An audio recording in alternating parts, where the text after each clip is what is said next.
Hello, Cannonball Nation. My name is David Lloyd, and I am thrilled and honored to have the privilege to rejoin you again in September of 2020 for the Motorcycle Cannonball. For almost my entire life, I've been involved with motorcycles. As a young boy, I was always riding dirt bikes. That advanced into street machines and later developed into Harleys and got involved with baggers and long trip distance bikes. And about 10 years ago, I got involved in antique Harley Davidsons, and now that is my passion. Every 2 years, a coast-to-coast route is laid out for 100 different 100-year-old motorcycles. The riders get to test their different skills at navigating across the USA. The 2020 Motorcycle Cannonball route will start at Sault Ste. Marie, Michigan, and end around Brownsville, Texas at the border. I will be riding my 1919 Harley Davidson F model again. This will be my second event. I rode in the 2014 Motorcycle Cannonball from Daytona Beach, Florida to Tacoma, Washington. I remember hearing about the very first 2010 Motorcycle Cannonball when Lonnie Issam dreamed the idea of riding century-old motorcycles across the USA. I met Lonnie in 2008 when he brought a 100-year-old Harley Davidson to Barber Vintage Motorcycle Festival to ride in the Century Lap around the Barber racetrack. I administrated the Century race at Barber and was able to meet many of the riders in the first Motorcycle Cannonball. There were 47 riders in that original 2010 event. Some friends and I rode over to Helena, Arkansas to catch them when they came through. We followed some of the riders heading over to Hot Springs, Arkansas, where they had a day off to rest their bodies and work on their machines. I remember reading about Chris Simmons, the only American lady riding in the 2010 Cannonball.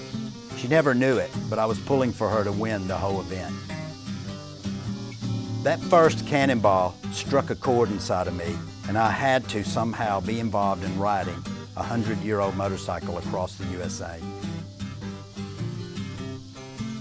Then in 2014, I got the opportunity to team up with CCM, Carson Classic Motors.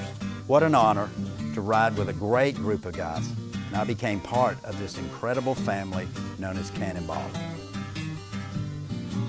So this is my 1919 F model Harley Davidson. It is a machine that is built to run long distance. It was a proven machine in the 2014 Cannonball because I had no mechanical problems at all, and other than a flat tire in day 10, that was the only problems that we had. Some of the modifications that we made is I put an extra 2-gallon fuel tank on the back of it to keep me out of gas stations more frequent than needed.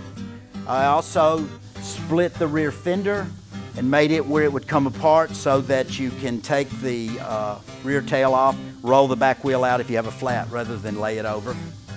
The motor has been beefed up to run well. It has stroked flywheels. It has Vanelli aluminum pistons, and it has a little bit of a hopped up cam, and I have some of those offset rocker arms. In the 14 Cannonball, I ran a VL front end, and I've changed the bike back to the original 19 front end, and I will be running this front end. I will change the front brake that you see on the bike now to a smaller 1939 BSA brake drum, and I'll lace it in that 19-inch wheel and run that. One of the great things that we added to this bike to make it keep up with the condition of it on a day-to-day basis is we put digital temperature probes under the cylinder head so I can monitor what the heads are. They display right here in the front, and then if you look right under the cylinders, under the spark plug, that's where we house the sensors, so it gives me the head temperature. We are going to put the bike back in the shop, completely disassemble it, go through every moving part, and prep it for the 2020 Motorcycle Cannonball. Having a machine shop helps tremendously when keeping a 100-year-old motorcycle running. You can't just go down to O'Reilly's and pick up some parts. It don't work that way. My Bridgeport is a variable speed, 2 horsepower, 42 inch. It is a handy machine to have in a home shop.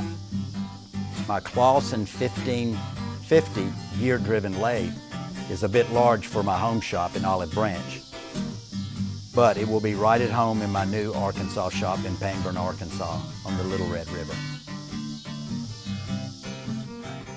So as you can see, I've got a lot of work to do, and I better get with it. I will see you in September 2020 for the 6th annual Motorcycle Cannonball.